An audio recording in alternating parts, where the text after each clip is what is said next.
नमस्कार जय हिंद साथियों, स्वागत है आप सभी का आपके अपने YouTube चैनल अमन स्टडी पॉइंट में।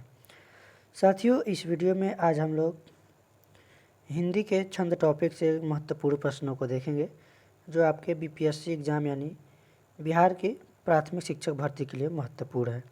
तो चलिए शुरू करते हैं वीडियो को। और वीडियो को शुरू करने से पहले अभी तक आपने वीडियो को शेयर नहीं किया है तो अपने सभी दोस्तों तक शेयर कर दीजिएगा ताकि सभी दोस्तों के पास यह वीडियो पहुंच सके। तो चलिए शुरू करते हैं वीडियो को और देखते हैं आज के प्रश्नों को। इसके पहले हमने एक वीडियो अपने चैनल पर दिया था जिसमें हमने अलंकार के प्रश्नों को देखा था। वह वीडियो आपने नहीं देखा है तो चैनल पर जाकर प्लेलिस्ट में देख लीजिएगा। तो आज का पहला प्रश्न है, किस छंद के पहले और तीसरे चरणों में 13-13 मात्राएँ और दूसरे और चौथे चरण में 11-11 मात्राएँ होती हैं? तो यहाँ पर समझने का प्रयास करेंगे। जहाँ भी पहले और तीसरे चरण में 13-13 मात्राएँ होगी, यानी 1 और 3 को मिलाएंगे तो यहाँ पर 13 यानी 13-13 मात्राएँ होंगी, वहाँ पर होगा दोहा। और इसी का अगर उल्टा कर दिया जाए, पहले और तीसरे चरण में अगर 11-11 मात्राएँ होती है तो वहाँ पे होता है सोरठा। तो ये सोरठा दोहा का उल्टा होता है, या फिर कह सकते हैं दोहा सोरठा का उल्टा होता है। आंसर यहाँ पर लगाएंगे सी के साथ। सी यहाँ पर हमारा राइट आंसर हो जाएगा। चलेंगे अगले प्रश्न की ओर। अर्धसम किस मात्रिक जाति का छंद है?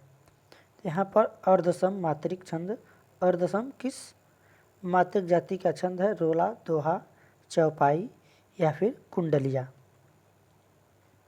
तो यहाँ पर जो है दोहा अर्धसम मात्रिक जाति का जो है छंद है। ऑप्शन लगाएंगे बी के साथ। चलेंगे अगले प्रश्न पर। चौपाई छंद के प्रत्येक चरण में कितनी मात्राएं होती हैं? चौपाई। तो यहाँ पर जो है चौपाई छंद में के प्रत्येक चरण में जो मात्राएं होती हैं वह होती हैं 16-16 मात्राएं। इसको आप लोग याद रखेंगे। चौपाई में 16-16 मात्राएं होती है, इसलिए यहाँ पर जो राइट आंसर जाएगा ऑप्शन सी के साथ। चलेंगे अगले प्रश्न पर। छंद कितने प्रकार के होते हैं? छंद 3 प्रकार के होते हैं। आंसर लगाएंगे बी के साथ। इसमें बार्डिक छंद, मात्रिक छंद और मुक्तक छंद। मात्रिक छंद भी 3 प्रकार के होते हैं, इसमें सममात्रिक, विषम मात्रिक और अर्धसम मात्रिक। तो इसको भी आप लोग याद रखेंगे। अगला प्रश्न देखेंगे। दोहे और रोले को क्रम से मिलाने पर कौन सा छंद बनता है? तो यहाँ पर ध्यान देंगे, दोहे और रोले को जब मिलाया जाता है, दोहे की 2 चरण होते हैं और रोले के 4, और ये कुल मिलाकर 6 चरण होते हैं और ये बनाते हैं कुंडलिया। तो यहाँ पर जो छंद बनता है उसको हम लोग कुंडलिया कहते हैं। और एक और होता है छप्पय। चलिए इसको हम लोग अगला प्रश्न देखेंगे। उसमें इसका उल्टा होता है, जिसमें 4 रोले और 2 दोहे होते हैं, इसका उल्टा होता है। तो यहाँ पर आंसर हमारा जो जाएगा बी के साथ। अगला प्रश्न देखेंगे। वीर या अल्लाह किस जाति का छंद है? तो यह जो है मात्रिक छंद का, मात्रिक जाति का छंद है। आंसर लगाएंगे बी के साथ। चलेंगे अगले प्रश्न पर।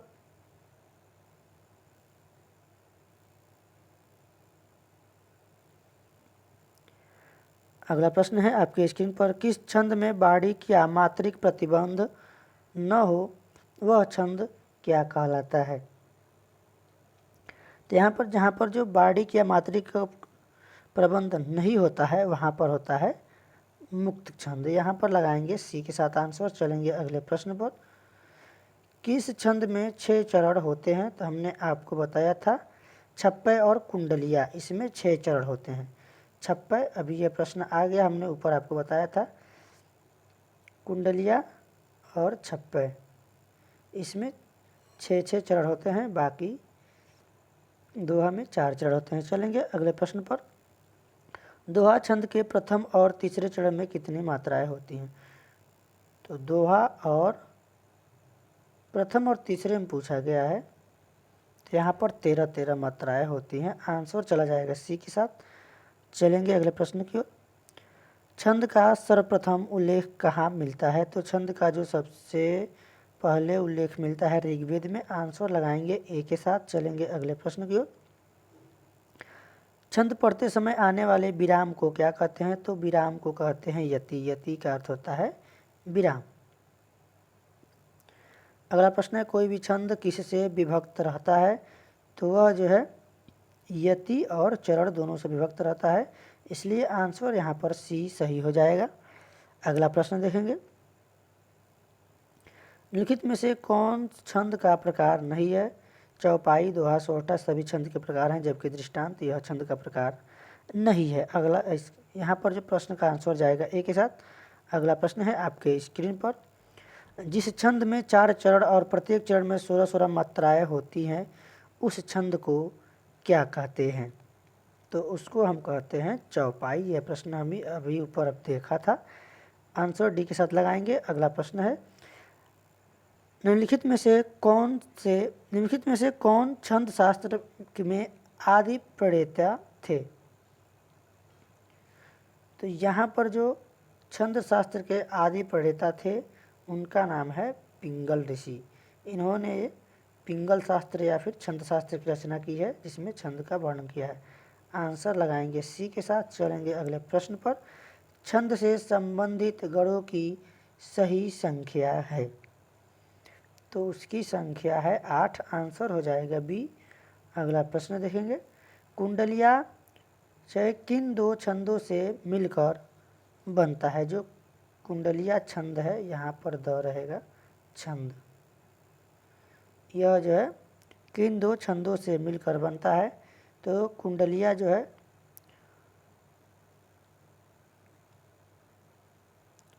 दोहा और यहाँ पर जो देखेंगे इस प्रश्न का, दोहा और चौपाई से मिलकर बनता है। आंसर लगाएंगे सी के साथ। चलेंगे अगले प्रश्न की ओर।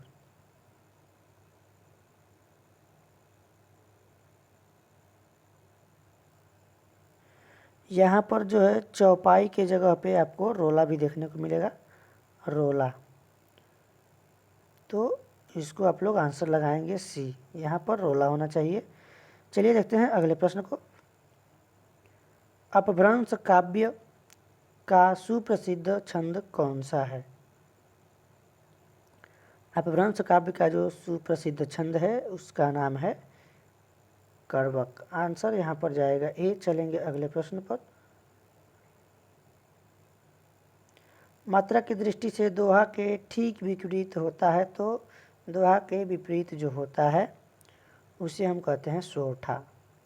यानी पहले और तीसरे चरण में जो दोहा होता है इसमें 13 मात्राएं होती हैं, जबकि सोठा में पहले और तीसरे में 11 मात्राएं होती हैं और दूसरे चौथे में 13 मात्राएं।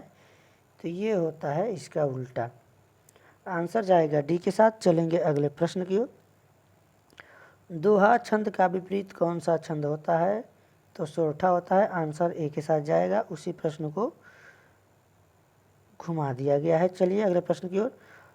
अवधि का निजी छंद क्या है? तो अवधि का जो निजी छंद है उसका नाम है बरवे। चलेंगे अगले प्रश्न की ओर। वर्णिक छंदों में किसका विचार होता है? तो वर्णिक छंदों में विचार होता है वर्णों का। आंसर यहाँ पर जाएगा ए के साथ। मात्रिक विषम संयुक्त छंद है। तो मात्रिक छंद में विषम मात्रिक, सम मात्रिक और अर्ध सम मात्रिक, हमने आपको बताया 3 मात्रिक छंद जो है 3 प्रकार के होते हैं, जिसमें से आपको विषम संयुक्त छंद बताना है। आंसर यहाँ पर हो जाएगा कुंडलिया। बी विकल्प सही हो जाएगा। चलेंगे अगले प्रश्न की ओर। अनुष्टुप क्या है? अनुष्टुप यह जो है एक छंद है। आंसर जाएगा बी के साथ। चलेंगे अगले प्रश्न पर। घनाक्षरी कौन सा छंद है? घनाक्षरी यह जो है बार्डिक छंद का प्रकार है। आंसर जाएगा बी के साथ। अगला प्रश्न देखेंगे। छप्पय में होते हैं। तो 56 में जो है ये प्रश्न आ गया है, इसको देख लेंगे, अच्छे से समझ लेंगे, इस पर 2 प्रश्न आपके बनेंगे। तो इसमें जो है 56 में 4 जो प्रथम चरण होते हैं यह रोला के होते हैं और अंतिम के 2 जो चरण होते हैं वह उल्लाला के होते हैं।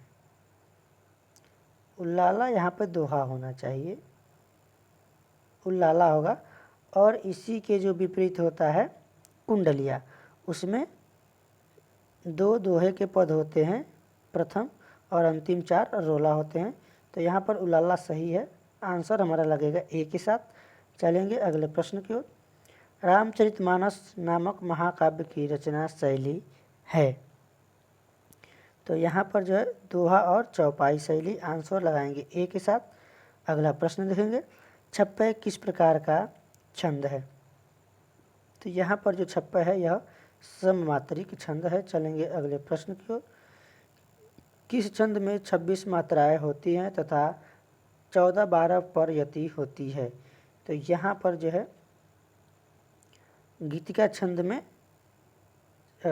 जो है 26 मात्राएं होती हैं और 14-12 पर यति होती है। आंसर लगाएंगे सी के साथ। अगला प्रश्न देखेंगे, किस छंद का प्रथम और अंतिम शब्द एक सा होता है यानी तुकांत होता है। तो वो होता है कुंडलिया। यहाँ पर सोरठा होना चाहिए, परंतु यहाँ पर आप लोग कमेंट में बताएंगे कि आंसर कौन सा होगा। यहाँ पर हो जाएगा सोरठा। आंसर लगाएंगे डी के साथ। चलेंगे अगले प्रश्न पर। शिल्पगत आधार पर दोहे से उल्टा छंद है। तो दोहे से उल्टा छंद जो होता है सोरठा, सी आंसर हो जाएगा। अगला प्रश्न देखेंगे, निराला की कविता जूही की कली किस छंद का उदाहरण है। तो यह जो है मुक्त छंद का उदाहरण है। आंसर लगाएंगे सी के साथ। चलेंगे अगले प्रश्न की ओर। राम लखन सीता सहित हृदय बसहु सुर भूप प्रस्तुत पंक्तियों में कौन सा छंद है। तो यहाँ पर जो है दोहा छंद है और उसके लिए आपको जो है दोहा में हमने बताया था कि प्रथम चरण में 13-13 मात्राएं होती हैं। तो मात्राएं यहाँ पर देखेंगे, दीर्घ है, लघु है, लघु लगाएंगे, यहाँ पे दीर्घ लगाएंगे, ये तीनों लघु हो जाएगा, लघु। अब इसको आप लोग काउंट कर लेंगे, 2, 4,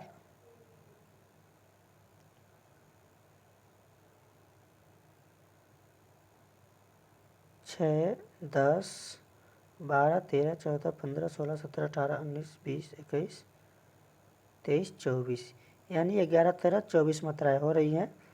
यहाँ पर 13 मात्राएं, यहाँ पर थोड़ा सा कामा का जो है कामा यहाँ पे छूट गया है, तो यहाँ पे थोड़ा सा दिक्कत होगा।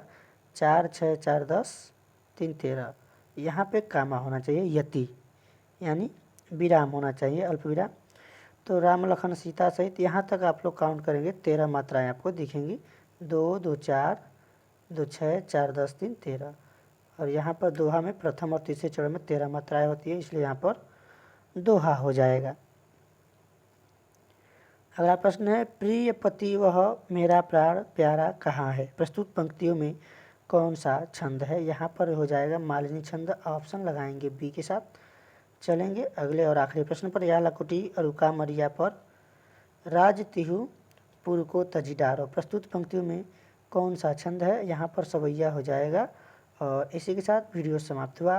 तो आज का वीडियो कैसा लगा कमेंट बॉक्स में ज़रूर बताएं, और वीडियो पसंद आया हो तो वीडियो को लाइक और शेयर कर दें, और चैनल पर पहली बार हैं तो चैनल को सब्सक्राइब कर लें इसी तरह के वीडियो देखने के लिए। धन्यवाद। जय हिंद।